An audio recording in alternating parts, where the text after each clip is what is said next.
Hello, I'm Nina and I'm going to lead you through how to make your fern using the punch needle technique.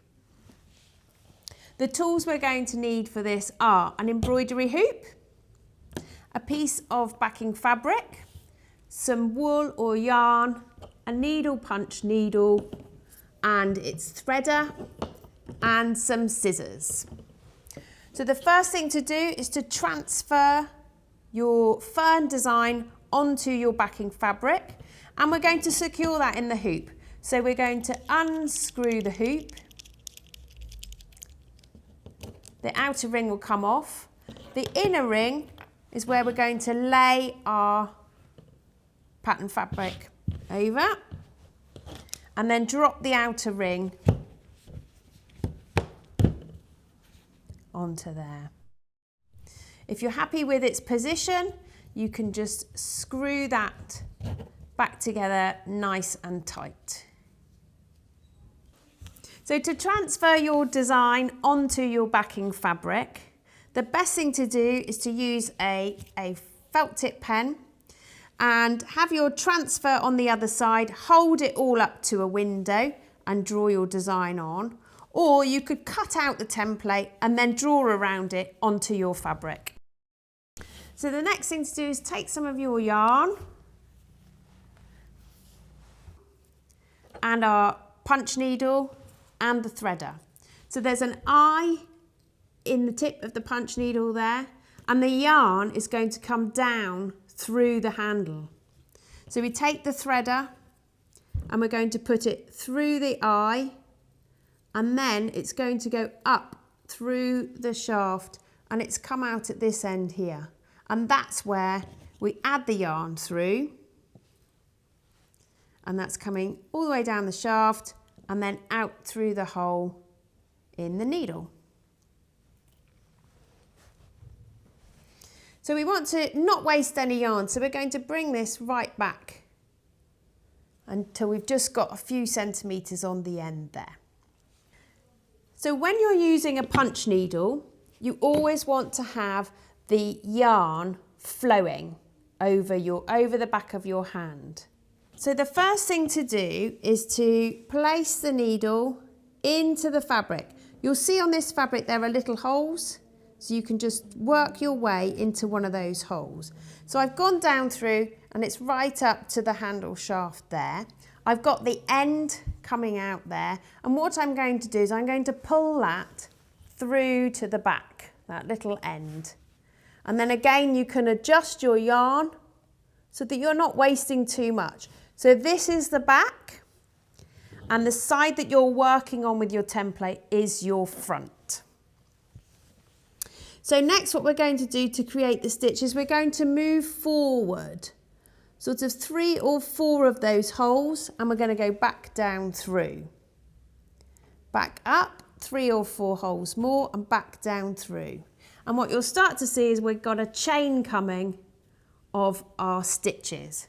So I'm ensuring that there's free flow coming from the yarn. It's just working its way across the back of my hand. And what I'm going to do is I'm just going to work my way around now. And I'm going to follow round the outline of the fern. So all the way down to the end, changing direction now, not lifting the needle too far off your fabric. And because I'm changing direction from here, I'm going to make sure that the opening of that needle is facing the way that I'm going. And back down, along. And as you can see, I've got some nice stitches coming here. They're quite even. If you get to this point and you think you don't like what you've done or you've made a mistake, you can just pull your needle out and you can literally pull your stitches out. Okay, the fabric is very forgiving. If you just run your finger over it, all those little holes are gone and you can quite happily start again.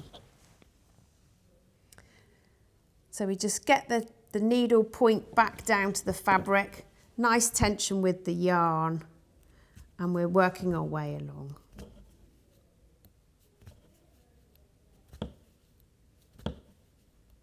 So you're going to continue to do this until you've done all of the outside of your fern. Once you've done the outside, you're then going to use your needle punch to fill in your fern pattern. So this will give us a shape that we can use to do this.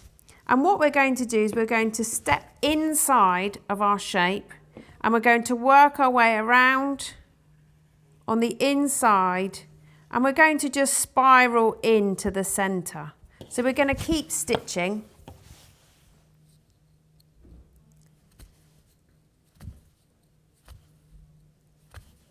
Moving it around as I go, making sure that the little hole is facing the direction that we're going. So if you'll see now, I've got quite a bit of tension on my wool, which means that it's not flowing correctly. So what's happened to the work is that those last stitches haven't formed properly. So I need to make sure that this yarn is flowing freely and there's nothing stopping it. So what it was is there was some, the ball, where the ball gets tight, it kind of gets caught. So if that happens, you can just pull it all back through and then carry on along. So that's working fine again now. So I think I've finished that area. So I'm going to turn it over and I'm going to, you can see all the nice loops at the back there, and I'm going to cut that end away and take my needle out.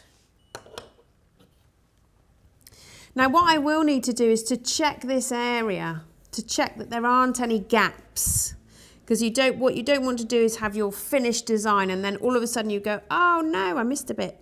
So you can use your finger just to check, and I can see I've got a little bit of a gap here. So I need to go back in to that area to fill those gaps before I continue.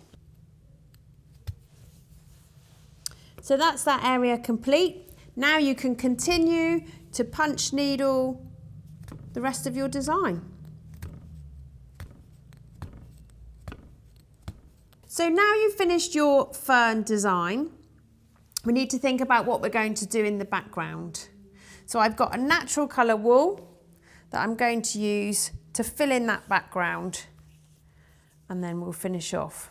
So it's exactly the same process as what you've done to create your fern. We're going to thread the needle in the different colour and work our way round.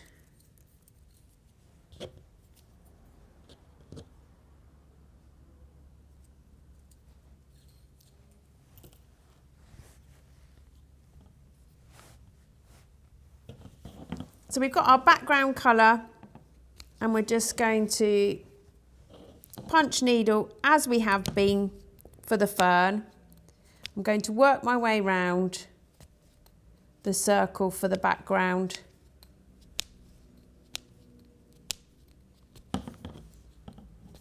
And then you can just continue working your way around and then obviously spiralling in exactly as we've done on the fern design. So when you get to an area where you've got to go between the leaves of your fern, it's exactly the same process as what you've been doing already. You just work your way around the outside of your fern shape.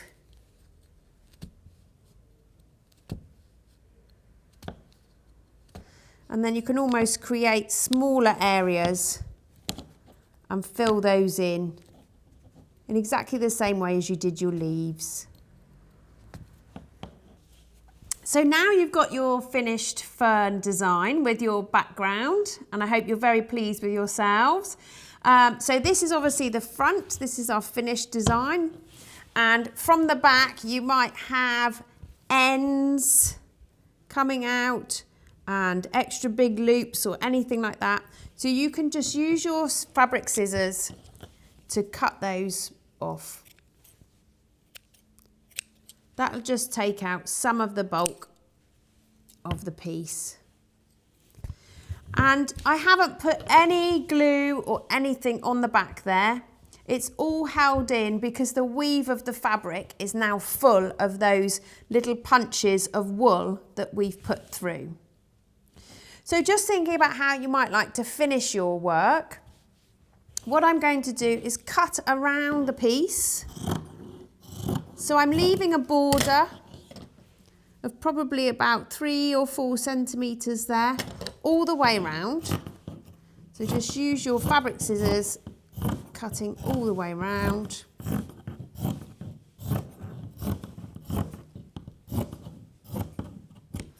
There we go. All right, so it's roughly cut. And then what I'm going to do now is I'm going to cut from the edge of the fabric towards the piece to create little tabs. So I'm using the scissors and I'm going quite close in. Obviously you don't want to go too far, you don't want to cut your work. And I'm cutting some quite chunky tabs. So it's now looking like this.